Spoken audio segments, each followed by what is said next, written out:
तो अब मुझे एक बात बताओ, जल्दी से बात को ख़त्म करता हूँ मैं, कि अल्लाह मियाँ ने ये जो रमज़ान का हमें दिया है ना, ये भी बड़ा ख़ानदानी हुक्म है। ये भी लगता है कि ये अल्लाह ही का बनाया हुआ कानून है, किसी इंसान का बनाया हुआ कानून नहीं हो सकता। एक दौर तक हम सुनते रहे, मैं बचपन में डॉक्टरों से सुना करता था कि हमें हर थोड़ी थोड़ी देर में ना कुछ खाना चाहिए, एकदम पेट भर के नहीं खाना चाहिए।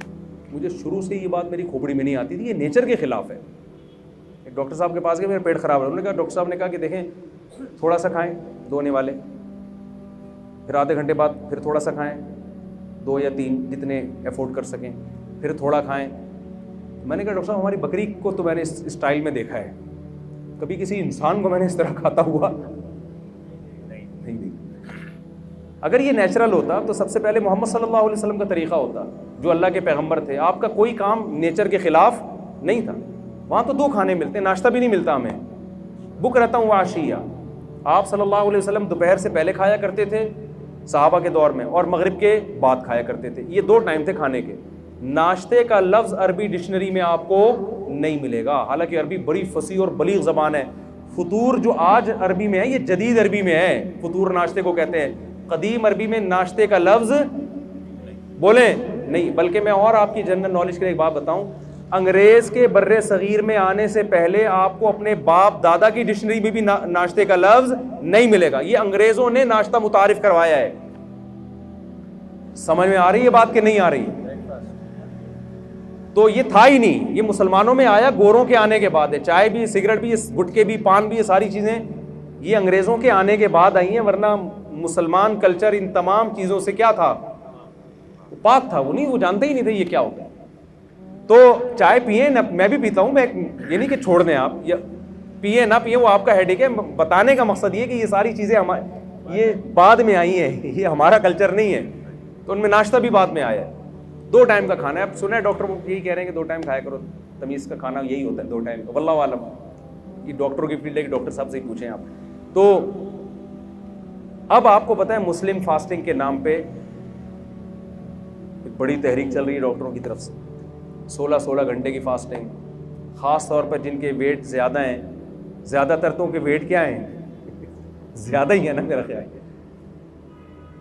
मैंने बहुत कम लोग देखे कोलेस्ट्रॉल की कमी हो जिनमें, ऐसे बहुत देखे। अच्छा, आप जितने लोग मर रहे हैं, मुझे एक बात बताओ, कोई डॉक्टर साहब बैठे हैं तो उनसे पूछिएगा, कोई एक बंदा दिखाएं अस्पताल में जो खुराक की कमी से मर रहा हो?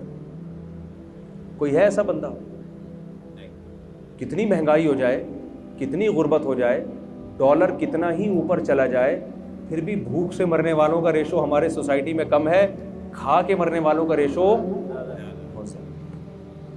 तो हमें जो हुक्म दिया है ना, उसमें रूहानी क़ुव्वत बाद में है, हमारे जिस्म और बॉडी का फ़ायदा पहले। उलमा एक ज़बरदस्त बात कहते हैं कि माल की ज़कात पैसा है, बॉडी की ज़कात क्या है? बोलें, रोज़ा।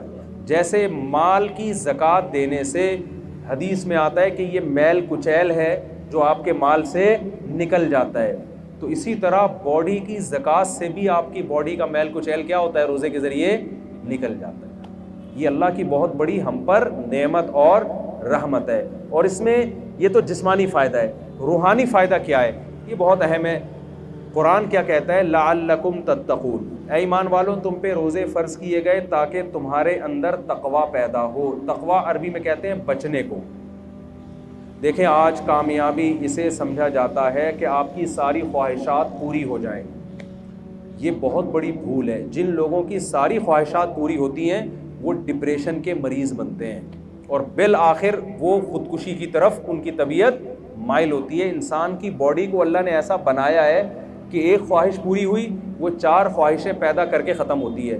फिर वो 4 ख्वाहिशें पूरी हुई तो ऐसा नहीं कि इत्मीनान हो जाए, वो 4000 ख्वाहिशें पैदा हो चुकी होती हैं। मा क़ज़ा अहदुम मिन्हा लुबानतहु वलंतहा अरबुन इल्ला इला अरबी।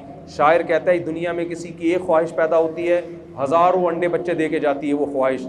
तो फिर एक स्टेप ऐसा आता है कि आपकी एक ख्वाहिश भी अगर पूरी ना हो तो आप स्ट्रेस और डिप्रेशन में जाने लगते हो और आपको ख़ुदकुशी के ख़यालात आना शुरू हो जाते हैं।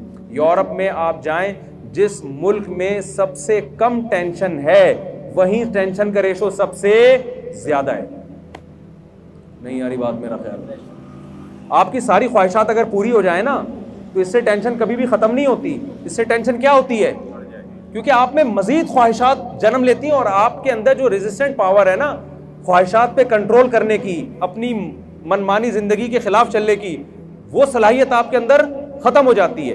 रोज़ा आप में ये क्वालिटी पैदा करता है कि आपकी चाहतों के ख़िलाफ़ चलने पर आपको मजबूर करता है, जिससे आपके अंदर अपनी ख्वाहिशात को कंट्रोल करने की सलाहियत पैदा होती है।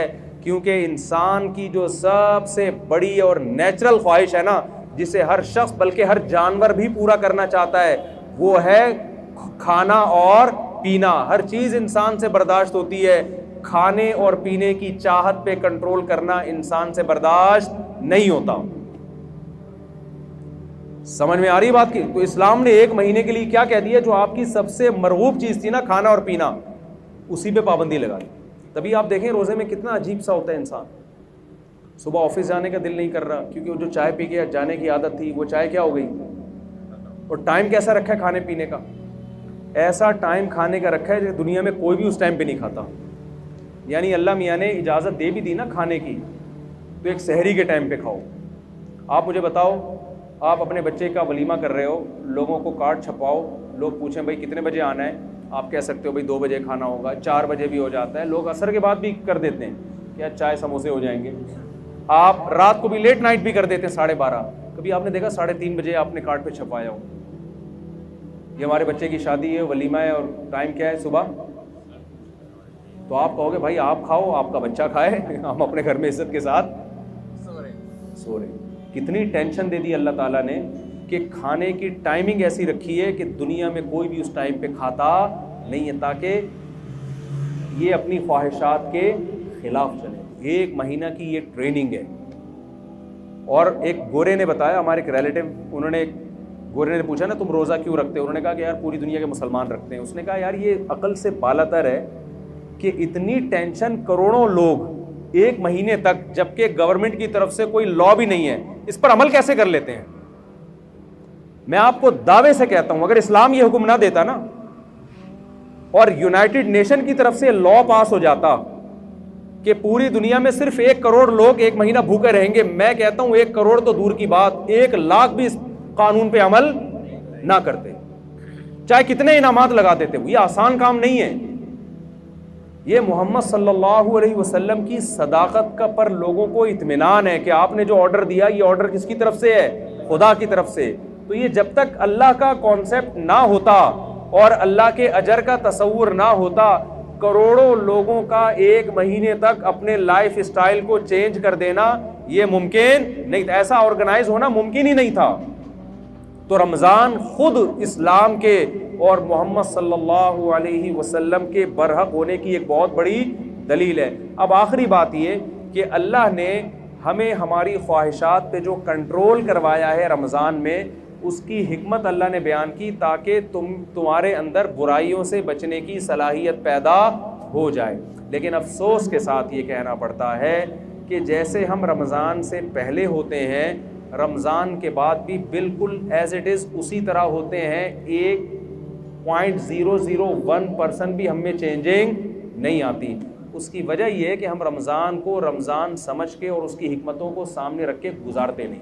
तो इस रमज़ान में मैं और आप ये इरादा कर लें कि हम ट्रेनिंग की नीयत से इंशाअल्लाह इस रमज़ान को गुजारेंगे। हम कहेंगे अल्लाह जो चीज़ें हलाल थीं और इंतहाई मरगूब थीं, हम जब तेरी खातिर उसको छोड़ रहे हैं तो हम ये प्रैक्टिस इस नीयत से कर रहे हैं ताकि जो चीज़ें हराम हैं और उनका छोड़ना रोटी छोड़ने से आसान भी है, हम पूरे साल उन हराम चीज़ों से इंशाअल्लाह बचने की कोशिश करेंगे। इस नीयत से रमज़ान आप गुजारेंगे तो इंशाअल्लाह रमज़ान आपकी ज़िंदगी में चेंजिंग लेकर आएगा। और अगर ये नीयत नहीं करेंगे तो रोज़े तो आपके इंशाअल्लाह हो जाएंगे, लेकिन जो रोज़ों का मकसद है वो हासिल नहीं होगा। कोलेस्ट्रॉल कम नहीं होगा, बाकी मकसद कहाँ से हासिल होंगे? देखिए फास्टिंग से ही होता है ना, आप निथर जाते हैं, लेकिन रमज़ान में नहीं निथरते।